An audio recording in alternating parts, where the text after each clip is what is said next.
Hey guys, Anne-Marie, Ball Girl Will Travel here, and here's a vlog about my visit to Querétaro, Mexico earlier this summer. If you enjoy this video, please like, comment, and subscribe, and share it with a friend. And if you watch all the way to the end, you'll learn about an unexpected discovery during my visit. I spent 5 days in Querétaro in May on my way back from Tobago. I enjoyed it so much that I decided to return for another 5 days in early June. Querétaro, or QRO as some of us call it, is the capital of the state of Querétaro, which sits next to the state of Guanajuato in San Miguel de Allende, where I live. Querétaro is big, and its historic centro is like twice the size of San Miguel's in a lot of ways. The state itself is massive, and it has historic centro, and then there's several suburbs. I loved visiting the centro. It reminded me a little bit of New Orleans. The architecture is amazing. There are lots of museums there that you can visit to learn not just about the history of the city and the state, but about the history of Mexico and the role of Querétaro in the Mexican Revolution. I did a walking tour where I got to see a lot and learn a lot about the history.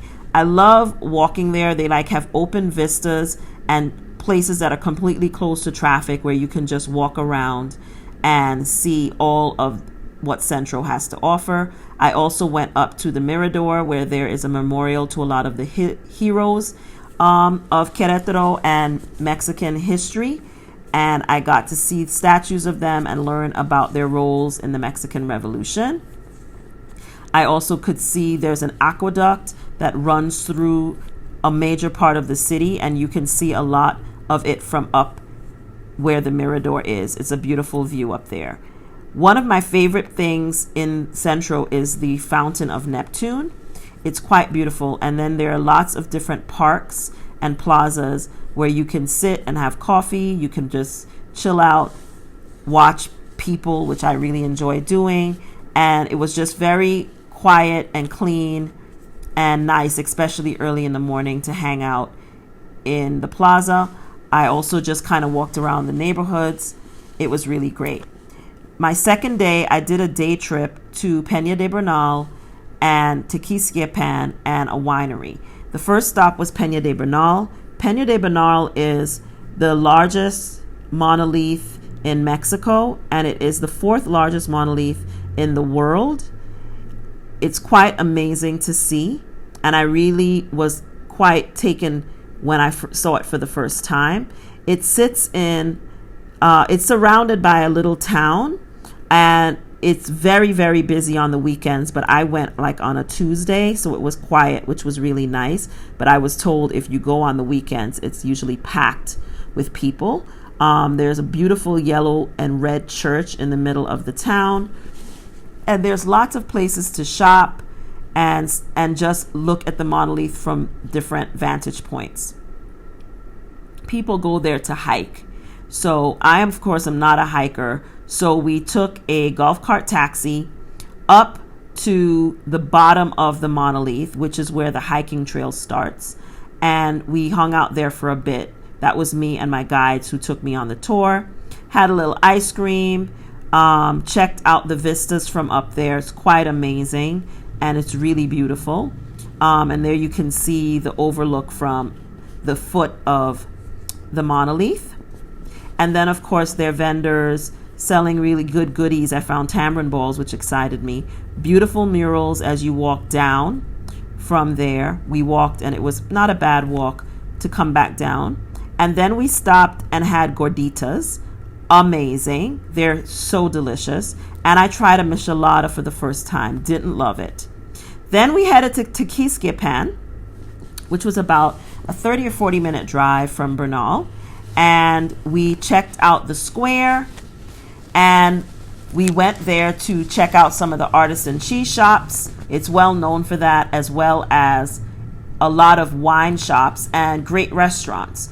Since we had already eaten, we didn't have anything to eat lunch-wise, but we definitely did stop in and we had some ice cream.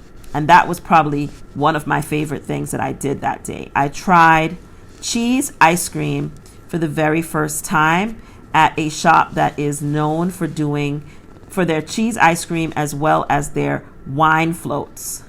So they make you ice cream wine floats, and you can pick the flavor of wine that you want, and as well as the flavor of ice cream. I had a Merlot flavored ice cream, and then they topped it with the cheese ice cream that I had already selected. It was delicious.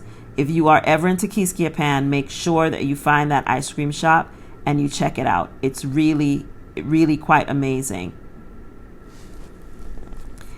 So I hung out there for a bit and ate my ice cream, and then we walked and checked out the church, and then we did a little bit of shopping. I actually ended up buying a fedora while I was there, and then we headed over to the La Redunda Winery. And I will admit that by the time we got to the winery, I was a bit pooped. I was kind of tired. So we kind of sat down, had some wine, walked around the winery a bit, but we didn't do the tour because I was just too tired to do it. And so we had cheese plates. It was delicious. And we had a Ruby Rosé, which is now one of my favorite wines. And luckily I was able to find it here in San Miguel. It's called Ruby Rosé. Now, to the unexpected discovery in Querétaro. I discovered that there is a pyramid in Querétaro, which I did not know about until I got there. It is called El Cerrito, and it's at the El Cerrito archaeological site. There's a museum on the grounds.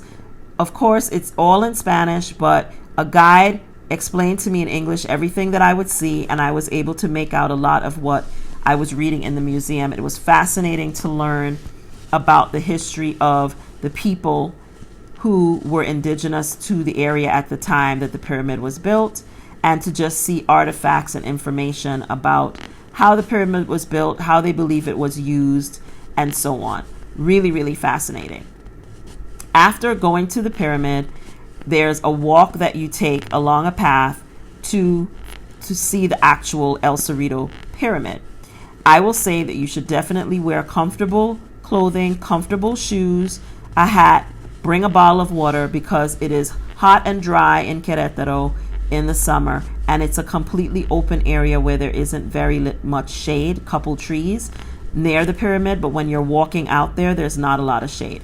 So you definitely needed to wear comfortable clothing and a hat. I'm glad I had a hat. I could have worn more comfortable shoes, but I made out. But I would definitely recommend wearing closed shoes to see the pyramid, and definitely wear a hat, wear some sunblock, and bring some water with you. It's quite an amazing sight, and I definitely think that if you visit Querétaro, you should make it your business to go see the pyramid.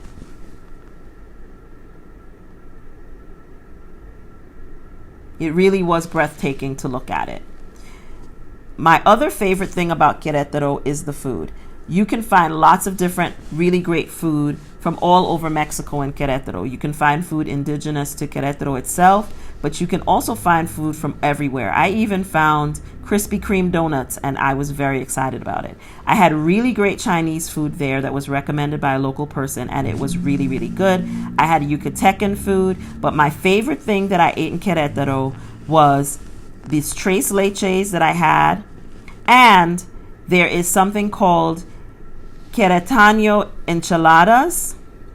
Amazing. Just really amazing. So if you're in Querétaro, make sure that you have the enchiladas that are indigenous to the area. You won't be sorry. Querétaro is a great city and definitely worth the visit. Thanks for watching.